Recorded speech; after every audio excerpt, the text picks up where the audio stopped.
Okay, so we're going to talk about Sister Calista Roy's adaptation model. So the Roy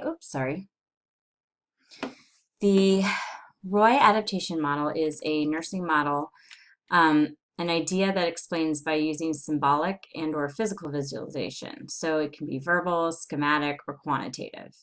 So basis from which nursing curriculums are often developed and for making nursing judgments regarding clinical experience. So this theory framework on which a nurse makes decisions regarding patient care, right? Okay, so this was developed by Sister Calista Roy. So the recipient of nursing care is a biopsychosocial, so spiritual being, or group in constant interaction with the environment, right? So we have an open system. And so she's saying that the person or group receiving care is a spiritual person who's constantly interacting and getting influenced by the outside environment. So the goal is the promotion of adaptation for either an individual or a group in each of the 4 adaptive modes. Okay, so for whoever you're giving the care to be able to adapt in the 4 modes of adaptation, okay? And this will contribute to health, quality of life, and dying with dignity. The nurse's activity is using the nursing process to promote adaptation within each adaptive mode. So let's talk about what adaptation means, right? This is the process and outcome whereby thinking and feeling persons, so either an individual or group, use conscious awareness and choice to create human and environmental integration. Bottom line, you're able to fit into your environment. You're able to respond to your environment appropriately. So, for example, my friend from Norway just came to visit, and it was chilly on Saturday. Like 70s, right? But that's because it's been 90s in Cincinnati, so to me that was freezing. She's from Norway, so she thought it was sweltering hot. She's not adapted to our humid air, so to her it was hot. Okay, so adaptive mechanisms for individuals. So these mechanisms help a person cope with their new environment. So mental, coping, physical, social, spiritual, and emotional. So we have a regulator subsystem, all right? This responds automatically, right? So it's our automatic way to just kind of compensate or adapt to a new environment. And that's our automatic responses, our neurochemical endocrine. And the stimulus comes from our senses, right? And then there's our cognator subsystem, and this responds to the 4 cognitive emotional channels. So that's perceptual and information processing, learning, judgment, and emotion. All right, and then for groups, they're innovator subsystems, so structures and processes for change and growth. They focus on change and think about families. So their stabilizer subsystem establish structure, values, and daily activities. So making sure that their family roles are adapt to the environment, rules, who does what. Example, mom is on strike, is the family stabilized, right? If you move, your family gets divorced, trying to find your new roles and adapt into them. And the focus on is system maintenance, right? Keeping the system moving. So adaptation level. There are 3 levels of adaptation: integrated, compensatory, and compromised, okay? So a changing point influenced by a situation, internal resource of a person, family, or group. And they're the 3 levels: integrated life process, compensatory process, and compromise process. So integrated life process is the level at which the structure and function of a life process are working as a whole to meet human needs. The compensatory process is a level at which coping mechanisms, cognator and regulatory, have been activated by a challenge to the person or group. Compromise process, so level resulting from inadequate, integrated, and compensatory life processes, and this is an adaptation problem. So the 4 adaptive modes, there's 3 psychosocial and 1 physiologic mode, and they all impact each other like marbles. So it's based on basic need. So need is a requirement for an individual or group, which stimulates a response to maintain integrity. So individual self-concept.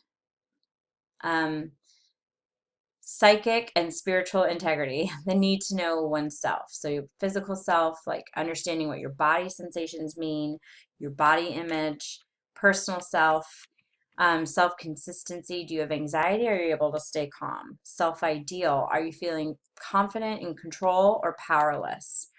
Moral and ethical spiritual self, are you feeling guilty, or are you feeling at peace with your decisions? And this all contributes to our self-esteem. The group self-concept is about identity and integrity within the group. Sorry. So interpersonal relationships, are they stable? Does the group have a good self-image? The social milieu, so what's the environment? What's your social environment? And then is your culture preserved? Do you want to preserve it? So individual role function, the need is social integrity, the need to know who one is in relation to others so that one can act. The role set, all of the roles a person holds at one time. Instrumental behaviors, goal-oriented behavior, role activities, student, studying, mother, rocking a crying baby. Expressive behaviors, feelings and attitudes held by the person about performing the role. Requirements and other stimuli, consumer reward access to facilities and circumstances. So what is the group role function? Role clarity, the need to understand and commit to fulfill expected tasks so that the group can achieve a common goal. So you have these aggregate role sets. So all roles within a group complement roles within a group, right? So your group goal, maybe within your family, is to get everyone through school, right? So everybody has tasks in place. Maybe older sister drives brother and younger sister to school activities. And mom pays for older sister's insurance and supports her when she goes to a debate group or something. Then there's developmental stage. You add new roles as we develop or mature. We take away roles. Interdependence, this has to do with the individual. So relational integrity, feeling of security in a nurtured relationship. The mode focuses on interactions related to the giving and receiving of love, respect, and values. Group interdependence, this is in social context. So you think about infrastructure and participants. How does everyone operate? And then here are the physiologic needs, right? Complex processes. So what are some adaptation problems? This occurs in each adaptive mode when satisfaction of needs is not possible. Adaptive response, behavior that promotes integrity in terms of goals. Example, you run up the stairs to get your jacket, your pulse and respiratory rate increase to meet your body's metabolic needs. An ineffective response, so denial or a rapid irregular pulse at rest. It's behavior that doesn't contribute to the integrity of the individual or group. So the nursing process will use ADPI, right? Assessment, diagnosis, planning, implementation, and evaluation. Roy separates assessment into two phases. First level assessment of behavior and second level assessment of stimuli. So the first level assessment of behavior, it identifies behavior in each of the adaptive modes, internal or external actions and reactions under specified circumstances. So physiologic, physical, self-concept, group identity, role function, and interdependence. So identified through nursing history and physical and ongoing assessments, we cluster them together in 4 modes. Identity and label if they are subjective behaviors like symptoms, example, aching pain in the left knee. Objective behaviors, a temperature of 101. Identify if they are adaptive, that it promotes integrity, or ineffective, do not promote integrity. And you use your second level assessment. Identify stimuli or influencing factors, right? Focal, contextual, or residual. So focal stimuli are internal, external stimuli, most immediately confronting the person for that cluster of behaviors. They focus on it. It's not the medical diagnosis. It must be something nursing can do something about. When you look at nursing diagnosis, it's the related to phrase. So impaired physical mobility related to abdominal incision pain. Anxiety related to feeling of hopelessness. Contextual stimuli. Other stimuli present in the situation that contribute to the effect of the focal stimulus. It could be internal, external, be positive or negative. And we must know or have confirmed their influence on the situation. So an example, past experience, other health conditions, age, gender, culture. And then there's residual. They're often a hunch based on our knowledge or past experience. Environmental factors in or out of the person affect. If we confirm that the stimuli is influencing, we move it to either F or C stimuli. Functional or contextual, by the way. Active learning, label the behaviors. I feel really nauseous. Slightly decreased skin turgor over sternum. Dry oral mucous membranes, temp 98.2, 3 liquid light brown stools in the last 2 hours, no vomiting, ate 2 bites of jello, 2 ounces of broth, 200 cc dark amber urine in the last 8 hours, having cramps, I have no energy, I'm tired, I don't have time for this, I have so much to get done, abdomen slightly rounded, no tenderness with palpation, hyperactive bowel sounds in all 4 quadrants, skin pale, warm, slightly diaphoretic, serum sodium is 135, and the normal is 135 to 145, just in case.